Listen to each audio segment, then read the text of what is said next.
आज हम आप सभी को सुना रहे हैं चार कहानी, बहुत मज़ेदार हिंदी कहानी, जिनमें दो कहानी सच्ची हैं और दो कहानी झूठी हैं।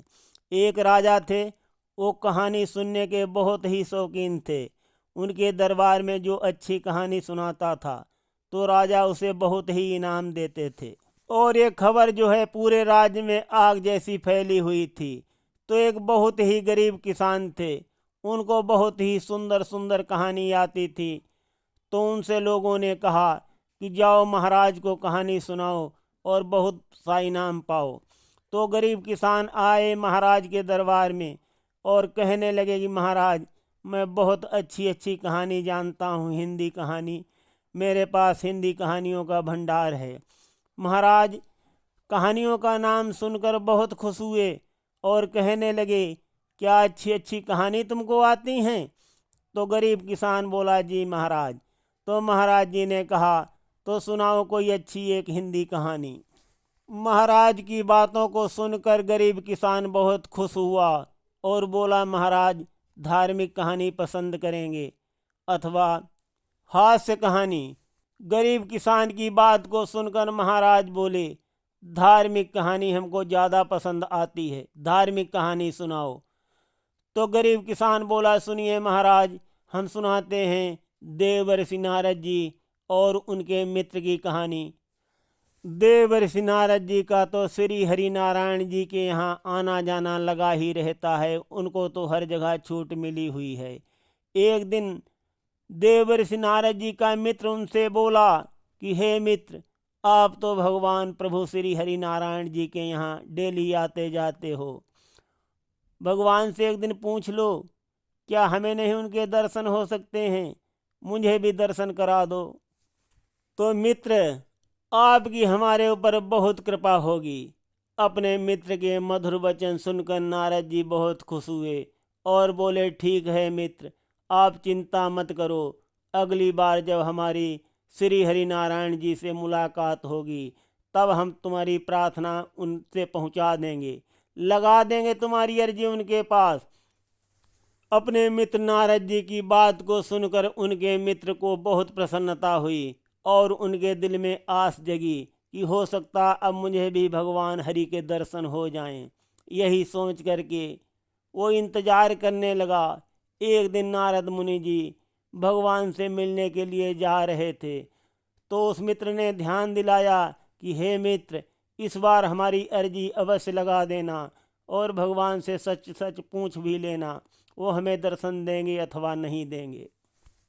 तो अपनी मित्र के बातें सुनते हुए, ध्यान करते हुए नारद जी बैकुंठ धाम को जाते हैं और भगवान श्री हरि नारायण विष्णु से उनकी मुलाकात होती है। और बातचीत करने के उपरांत उन्हें अपने मित्र की बात याद आती है और वो श्री हरि नारायण विष्णु जी से ये बात पूछते हैं कि हे प्रभु, हमारे एक मित्र हैं, वो भी आपके दर्शन चाहते हैं, क्या उन पर आपकी कृपा होगी अथवा नहीं? हो सकते हैं आपके दर्शन हमारे मित्र को। तो भगवान बोले कि देखो नारद जी, हम आपके मित्र को दर्शन तो देंगे, लेकिन वो जिस पेड़ के नीचे बैठे तपस्या कर रहे हैं उसमें जितनी पत्तियां हैं उतनी वर्षों के बाद हम उनको दर्शन देंगे।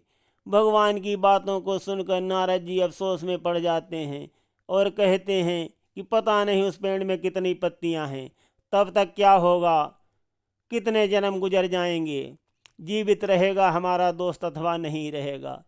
यही सोचकर उनके मन में निराशा होती है और वो मृत्युलोक में उदास होकर के आ रहे हैं अपने मित्र के पास। किंतु जैसे ही नारद मुनि को मित्र अपनी ओर आते देखता है, बड़ी खुशी और उत्साह के साथ दौड़ता है और जाकर के नारद मुनि जी से पूछता है कि हे मित्र, हमारी अर्जी लगा दी थी भगवान के पास दर्शन की, क्या कहा है प्रभु ने, हमें दर्शन देंगे अथवा नहीं? मित्र की बात को सुनकर नारद जी अफसोस करते हुए बोले कि हे मित्र, भगवान दर्शन तो तुमको देंगे, लेकिन इस पेड़ में जितनी पत्तियां हैं उतनी वर्षों के बाद देंगे। तो मित्र बोला कि क्या कहा, प्रभु ने मेरी अर्जी स्वीकार कर ली और मुझे दर्शन देंगे? तो नारद जी पुनः बोले, हाँ हाँ बता तो दिया, इस पेड़ में जितनी पत्तियां हैं उतनी वर्षों के बाद दर्शन देंगे प्रभु। तो मित्र फिर बोला कि कह दिया है उन्होंने हम दर्शन देंगे। तो नारद जी ने हाँ कह दिया। और जैसे नारद जी ने हाँ कहा, वो मित्र जो है खुशी से पागल हो गया, नाचने लगा, गाने लगा, सब कुछ त्याग दिया और ईश्वर से कह दिया कि हे प्रभु, आपने मुझे दर्शन देने के लिए कह दिया, मैं आपका हो गया प्रभु, आपको बहुत बहुत धन्यवाद है। खुशी से नाचता गाता हुआ आश्रम की चारों ओर घूमने लगा। पेड़ों की लताओं से कहता था कि भगवान मुझे दर्शन देंगे। पेड़ों से कहता था भगवान ने मुझे दर्शन देने के लिए हाँ कह दिया है। पक्षियों को पुकार पुकार कहता था कि प्रभु हमें दर्शन देने आएंगे, सुन लो पक्षियों, हवा तुम भी सुन लो। ऐसा कहते कहते उसको पूरा दिन गुजर गया। उसने अन्न जल कुछ भी नहीं खाया न पिया। सारी रात गुजर गई। वो प्रभु में लीन हो गया और उनकी भक्ति में पागल जैसा दीवाना बन गया। अब भगवान का सिंहासन डोलने लगा। भगवान से नहीं रहा गया। अब उसकी पुकारे जा रही हैं भगवान के डायरेक्ट। उसने पूरा अपने आप को ईश्वर को समर्पित कर दिया है भगवान को। साथियों, वो नाच रहा है खुशी में मगन होके भगवान के ध्यान में, और भगवान भी आ जाते हैं, प्रकट हो जाते हैं और अपने उसी भक्त के साथ में डांस करने लगते हैं आश्रम के चारों ओर। नारद मुनि जी भी वहीं हैं। नारद मुनि ये देख करके कि अरे ये तो भगवान नारायण हरि विष्णु इसके साथ डांस कर रहे हैं, बहुत हैरान हो जाते हैं देव ऋषि नारद, बहुत दंग रह जाते हैं और जा कर के भगवान के सामने खड़े हो जाते हैं कि प्रभु आप ये क्या कर रहे हो। बहुत नाराज हो जाते हैं नारद जी। कहते हैं कि आपने मेरी बेइज्जती करा दिया, आपने तो कहा था इस पेड़ में जितनी पत्तियां हैं उतनी वर्षों के बाद मैं तुम्हारे मित्र को दर्शन दूंगा, लेकिन अभी तो 2 घड़ी भी नहीं बीता और आप आ गए हो और हमारे मित्र के साथ आप डांस कर रहे हो। आप झूठ बोलते हो, झूठ बोलते हो नारायण। नारद जी बहुत नाराज होने लगे और कहते हैं कि आपके झूठ ने मुझे मेरे मित्र के सामने मुंह दिखाने के लायक नहीं छोड़ा है। मेरा मित्र यही सोचेगा कि देव ऋषि नारद सर्वदा झूठ बोलते हैं, क्योंकि अभी अभी मैं अपने मित्र को बता चुका हूँ ये बात जो आपने मुझे बताई थी। तो भगवान बहुत मधुर वचन बोलते हैं, कहते हैं नारद जी गुस्सा हो मत, सुनो तो, जिस समय तुमने पूछा था उस समय में तुम्हारे जो मित्र की भक्ति की गति थी वो ऐसी ही थी कि मैं उसे इतने वर्षों के बाद दर्शन दूं जितनी इस पेड़ में पत्तियां हैं। बहुत धीमी गति थी उसकी प्रार्थना और भक्ति की, लेकिन जब से तुमने उसको बता दिया तब से वो हमें इतना लीन हो गया, इतना लीन हो गया, इतनी गति बढ़ गई प्रार्थना की जो मुझे मजबूर होकर के आना पड़ा। तुम खुद ध्यान करके देख लो वो कैसा दीवाना हो गया है, कैसा मेरी भक्ति में पागल हो गया है। मुझसे रहा नहीं गया, मेरा सिंहासन डोलने लगा और मजबूर होकर के मुझे इसी समय आना पड़ा उसको दर्शन देने के लिए। तो इस प्रकार श्री नारायण हरि विष्णु जी देव ऋषि नारद जी को समझाते हैं और उस मित्र भक्त को भी गले लगाते हैं और उन्हें बहुत वरदान देते हैं। तो भक्त और भगवान की जय। तो साथियों, इससे हमें सीख मिलती है, अगर हमारी लगन सच्ची हो तो कोई भी चीज़ हमसे दूर नहीं है। तो ये धार्मिक कहानी सुन करके राजा बहुत प्रसन्न हुआ और ये पहली कहानी है। अब हम दूसरी कहानी शुरू करते हैं जो हम थोड़ी छोटी रखेंगे। एक बार माता पार्वती ने भोलेनाथ जी से कहा कि हे प्रभु, दुनिया से खबरें आ रही हैं, लोग बहुत दुखी हैं, चलो चल करके कुछ दुनिया की चिंता लेते हैं। तो भगवान भोलेनाथ जी बोले कि पार्वती जी, ये दुनिया जो है वो अपने हिसाब से ही जीना चाहती है। माता पार्वती बोली प्रभु, फिर भी हम इनको इनके हाल पर नहीं छोड़ सकते, और ऐसा तो कोई नहीं जो सुख में जीना नहीं चाहता। तो भोलेनाथ कहने लगे चलो चल करके दिखा देते हैं तुमको। तो माता पार्वती जी कहती हैं चलो। तो दोनों लोग आते हैं, माता पार्वती और भोलेनाथ जी। तो एक फैमिली में 3 मेंबर बैठे हुए हैं, एक जवान लड़का है और माता पिता उसके बूढ़े हैं, बैठे हैं उदास उदास। तो भोलेनाथ बोले माता पार्वती जी से, चलो हम इन्हीं को दिखा दें जिनको तुम बहुत दुखी समझ रही हो। हम इनको इनके ही मन के माफिक जो भी ये मांगेंगे वही इनको दे देंगे। माता पार्वती जी सोचने लगी, चलो कम से कम एक परिवार का तो भोलेनाथ जी कल्याण करने के लिए तैयार हो गए। कम से कम एक ही परिवार का कल्याण करेंगे, फिर आगे हम और कहेंगे। भगवान भोलेनाथ जी आते हैं और उन तीनों लोगों से कहते हैं कि क्यों तुम लोग दुखी हो। वो बोले, भगवान घर में कुछ खाने को नहीं है, हम लोग इसीलिए बाहर बैठे हैं, कुछ है ही नहीं जो घर में चूल्हा जलाया जाए, तो बाहर बैठे सोच रहे हैं। भोलेनाथ जी कहने लगे, तुम लोग दुखी मत हो, चिंता मत करो, जो भी मांगो वो हम तुमको दे देंगे, लेकिन तुम लोग जो हो एक एक बार भी ही मांग सकते हो। तो तुम लोग डिसाइड कर लो पहले कौन मांगेगा, जो भी मांगोगे हम वही दे देंगे। तो भोलेनाथ जी की बातों को सुन करके लड़का बोला कि पहले हमारी अम्मा मांग लेंगी।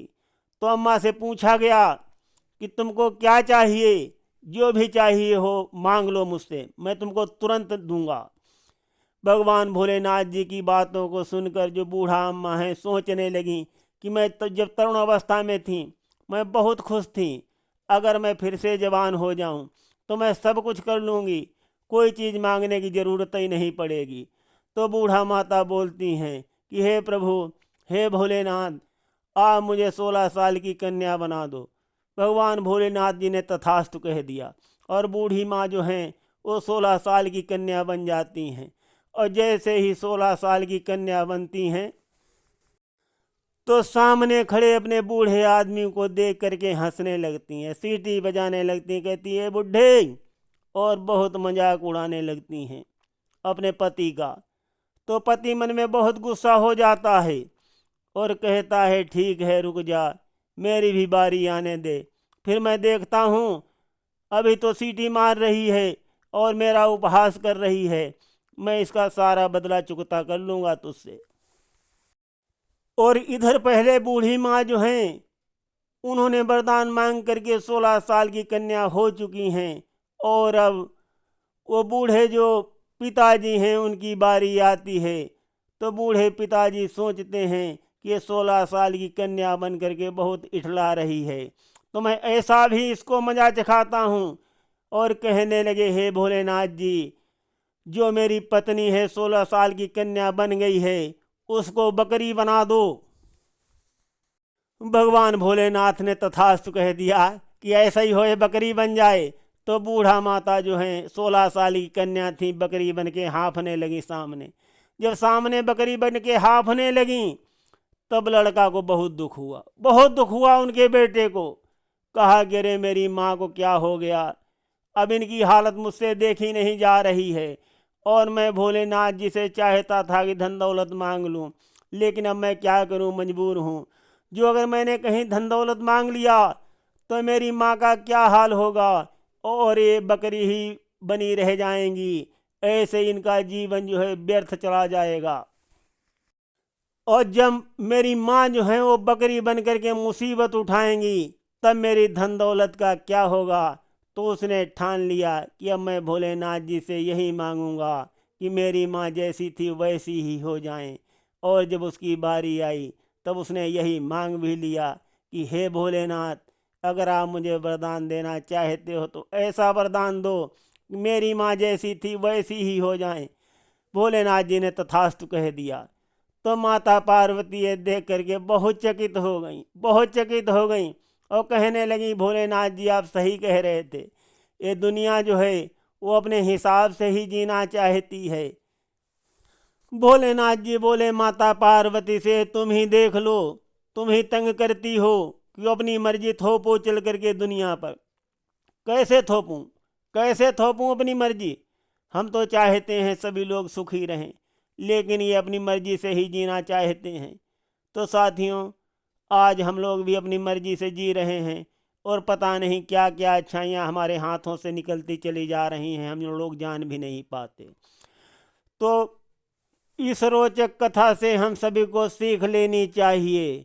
महाराज जो हैं इस कथा को सुन करके बहुत खुश होते हैं और उस गरीब किसान को मुँह मांगा इनाम देते हैं और उससे कहते हैं कि आप मेरे दरबार में ही रुक जाइए, हम तुम्हारी सारी व्यवस्था कर देंगे और प्रतिदिन हमको एक कहानी सुनाया करो। तो किसान जो है वो महाराज जी के यहाँ रुक जाता है और प्रतिदिन महाराज जी को एक से एक अच्छी कहानी सुनाता है। तो महाराज जी कथा सुन सुन के बहुत खुश होते हैं और प्रतिदिन उसको बहुत ढेर सारा इनाम भी देते हैं। लेकिन ऐसे धीरे धीरे बहुत दिन गुजर जाते हैं और गरीब किसान प्रतिदिन कहानी सुनाता रहता है। धीरे धीरे गरीब किसान की कहानी जो है ख़त्म होने लगती हैं। फिर वो जोड़ तोड़ की कहानी महाराज को सुनाता है, उनमें महाराज को मज़ा नहीं आ रही है। तो महाराज जी कहने लगे कि अब कि तुम्हारी कहानियों में मुझे मज़ा नहीं आ रहा है, कैसी कहानी सुनाते हो, लगता है अब तुम्हारे पास कहानी ख़त्म हो गई हैं। तो गरीब किसान बोला, जी महाराज, जितनी मेरे पास कहानियाँ थी मैंने सारी आपको सुना दी, अब कहानियाँ तो मेरे पास नहीं बची हैं, अब मैं आपको जोड़ तोड़ की ही कहानी सुनाता हूँ। तो महाराज जी बोले, तो फिर अब मत सुनाओ मुझे। और उन्होंने ऐलान कर दिया कि अब जो मुझे झूठी कहानी सुनाएगा उसको मैं मुँह मांगा इनाम दूंगा, लेकिन अगर झूठी कहानी में एक भी सच्चाई पकड़ी जाएगी तो मैं उसको फांसी चढ़ा दूंगा। तो ये भी खबर उनके राज्य में आग जैसी फैल जाती है और कोई भी विद्वान महाराज जी को झूठी कहानी सुनाने की हिम्मत नहीं जुटा पाता है। तो गांव का एक चरवाहा है, वो हिम्मत करता है और महाराज जी के पास आता है कि हे महाराज जी, मैं आपको झूठी से महा झूठी कहानी सुनाऊंगा जिसमें एक भी सच्चाई नहीं होगी और रोचकता भी होगी। तो महाराज बोले, अगर एक भी सच्चाई उसमें पकड़ ली गई तो मैं तुम्हें फांसी चढ़ा दूंगा। और चरवाहा बोला, अगर महाराज न पकड़ी गई एक भी झूठ एक भी सच तो आप क्या करोगे? तो महाराज कहने लगे, मैं तुमको मुँह मांगा इनाम दूंगा, अगर तुम मेरा गला भी मांगोगे तभी भी मैं तुमको दे दूंगा। तो महाराज की बातों को सुनकर चरवाहा कहने लगा कि ठीक है महाराज, फिर मैं आपको झूठी कहानी सुनाता हूँ, सुनिए। चरवाहा बोला, सुनिए महाराज, जब मेरे पिता की शादी हुई थी तब मैं अपने पिता की बारात में गया और वहाँ मैंने चारों तरफ नज़र घुमा के देखा कि मैं अपनी पिता की शादी में कुछ अपने लिए भी दहेज मांग लूँ। मुझे वहाँ कुछ नहीं दिखाई दिया, एक बांझिन बूढ़ी गाय बंधी थी, मैंने वही पसंद कर ली और मैंने अपने पिता को बता दी ये बात कि ये गाय मुझे बहुत पसंद है, इसको दहेज में ले लो। तो मेरे पिता बोले, इस गाय का क्या करेगा तू?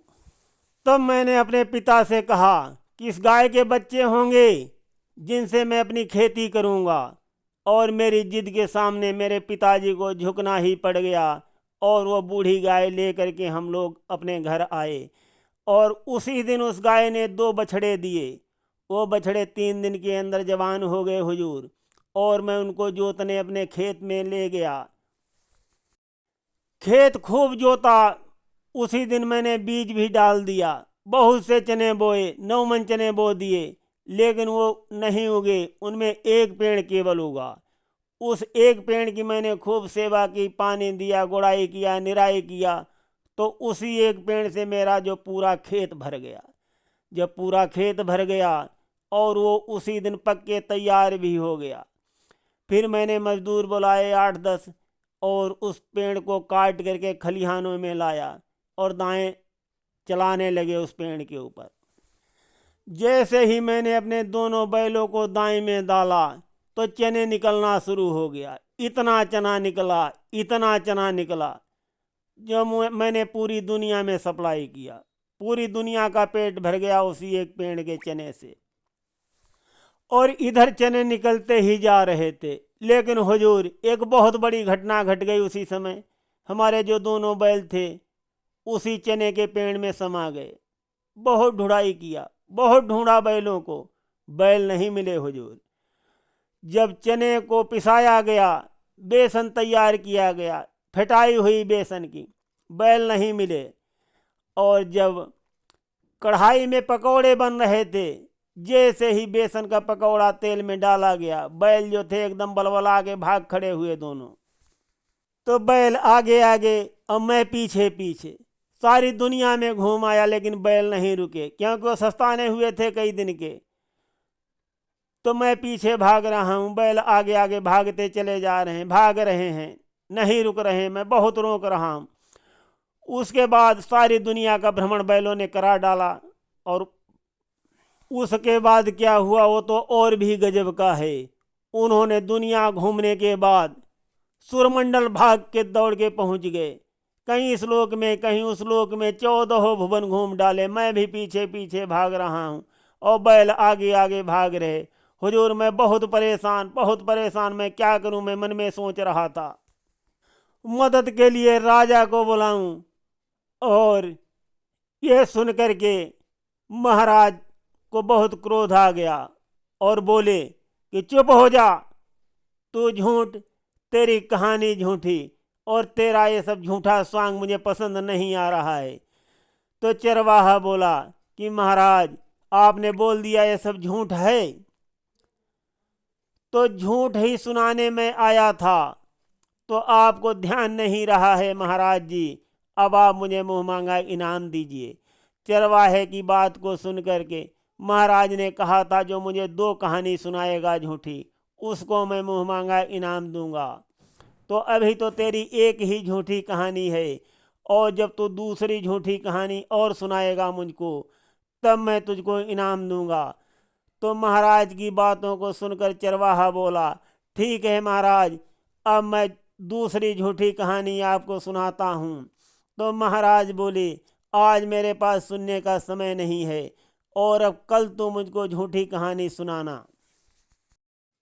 तो दूसरी चरवाहे की झूठी कहानी, जो चरवाहा को राजा ने एक दिन का समय दे दिया है और भेज दिया है, और उस कहानी को हम कल सुनाएंगे।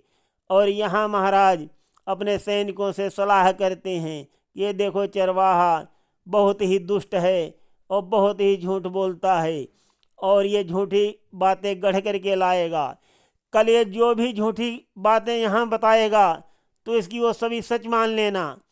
तो ये जो चरवाहा है कैसे इनाम पाएगा, और नहीं तो पता नहीं, इसको मैंने मुंह मांगा इनाम देने को कह दिया है, पता नहीं क्या मांग लेगा, क्या मांग लेगा ये चरवाहा। तो कल ये कुछ भी बोलेगा तो इसकी सारी बातें सभी लोग सच कह दोगे कि हाँ ऐसा ही है, ऐसे ही हुआ था। जो भी ये कहे तो इसकी हाँ में हाँ ही मिलाए रहना, तो इसकी सारी झूठी और सेखी निकल जाएगी। तो दूसरा दिन शुरू होता है, दरबार लगता है, और जो चरवाहा है वो ठीक टाइम पर आ जाता है और महाराज से कहता है कि महाराज मैं दूसरी भी झूठी कहानी सुनाने के लिए आ गया। तो उस दिन सभी सैनिकगण तैयार थे कि आज इसकी झूठी कहानी को भी सही बताना है। तो महाराज जी बोले कि सुनाओ झूठी कहानी। तो कहता है सुनिए महाराज, आपके जो दादाजी थे और मेरे दादाजी थे वो लंगोटिया यार थे। तो सारे सैनिकगण बोलने लगे हाँ हाँ वो लंगोटिया यार थे। सभी सैनिक तो पहले से ही सिखाए गए थे, वो एक मत होकर कहने लगे हाँ तेरा दादा और महाराज जी के दादाजी लंगोटिया यार थे, ये हम सभी जानते हैं। तो चरवाहा बोला जानते हो, आगे सुनो आगे क्या हुआ। तो सैनिकगण कहते हैं क्या हुआ आगे। तो चरवाहा बोलता है आगे हुआ ये, एक बार महाराज जी के जो दादाजी थे बहुत बड़ी मुसीबत में फंस गए, और रोते बिलखते हुए हमारे दादाजी के पास गए और बोले मित्र बहुत बुरा वक्त आ गया है, बहुत ही बुरा वक्त, प्रजा भूखों मरी जा रही है और हमारे पास एक कौड़ी नहीं बची है। हमारे दादाजी जो थे वो महाराज जी के दादाजी से 10 गुना अधिक पैसे वाले थे। तो हमारे दादाजी ने कहा कि मित्र चिंता मत करो, तुम्हारा मित्र भी जीवित है, बताओ कितना धन तुमको चाहिए। तो महाराज जी के दादाजी ने हमारे दादाजी से 10,000 करोड़ सोने की असरफी उधार लिया और कहा जब हमारा दिन अच्छा हो जाएगा, हमारे खजाने में पैसा आ जाएगा, तब हम तुम्हारा ये धन वापस कर देंगे। और अगर धन मैंने वापस न कर पाया तो मेरा बेटा अदा करेगा, और अगर बेटा भी नहीं अदा कर पाया तो उसका बेटा अदा करेगा तुम्हारा धन। ये देखो मेरे पास लिखा हुआ है। और इधर महाराज जी के जो सैनिक हैं वो हाँ में हाँ मिला रहे हैं।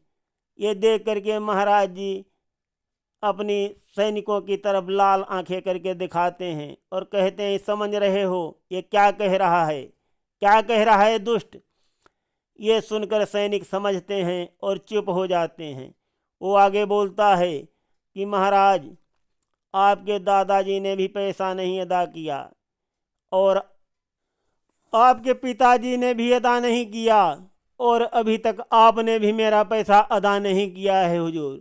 आपके दादाजी ने विरासत में ये भी लिखा है कि अगर मैं पैसा अदा न कर पाए मेरा वंश कोई, तो हमारे जो कुल में लड़की होगी उसके साथ तुम्हारे पोते से विवाह हो जाएगा और वही राज्य का मालिक बन जाएगा। और ऐसे लिखा हुआ एक जनरल कागज वो लाता है और निकाल करके महाराज की टेबल पे रख देता है और कहता है, हुजूर देख लो, इसमें सब कुछ लिखा हुआ है, अपने सैनिकों को भी दिखा लो। महाराज, इसमें सारा विवरण बिंदुवार लिखा हुआ है। और हाँ महाराज, अगर आप इसको सच मानते हो तो अपनी बेटी का विवाह मेरे साथ कर दो और मेरी विदा कर दो और मेरा धन वापस कर दो। और अगर हाँ आप इसको झूठ मानते हो तो अपने वचन के मुताबिक अपना गला कटा दो, भरी सभा में कटा दो अपना गला। उस चरवाहे की बात को सुनकर सारी सभा में सन्नाटा छा जाता है और राजा का जो दिमाग है वो घूम जाता है, चक्कर खा जाता है। महाराज का दिमाग सोच रहे हैं कि अरे इस चरवाहे से तो मैं बुरा फंस गया। तो अब कैसे कह दें महाराज, उस चरवाहे के पत्र को झूठा कहेंगे तब तो उनको अपना गला कटाना ही पड़ेगा। महाराज सोच रहे हैं कि ऐसा तो मैंने वचन दिया ही है कि अगर सब चीज़ झूठ साबित हो जाएगी तो मैं अपना गला कटा दूंगा। और ये तो A to Z झूठ लिख करके लाया है। कल भी जो इसने कहानी सुनाई थी उसमें भी A to Z तक झूठ ही है, एक कड़ी भी कहीं सच्चाई की नहीं आ रही है। इसने तो सुना दी सारी कहानी। तो वो बार बार कहता है, महाराज जी अगर इसको झूठा मानते हो तब भी मैं मुंह मांगे वरदान का हकदार हूँ, और सच मानते हो तो मेरी विदा कर दो। तो अपनी बातों में फंसकर महाराज को मजबूर होकर के चरवाहे के सामने सिर झुकाना पड़ता है और उसको अपना जमाई बनाना पड़ता है। सुनते रहिए गिरीश आध्यात्मिक ड्रीम में अत्यंत रोचक और कल्याणकारी कथाएं। हाँ, कथा अगर जो पसंद आए तो लाइक और सब्सक्राइब अवश्य करें। सुनते रहिए, धन्यवाद। आज हम कथा को यहीं पर विश्राम देते हैं।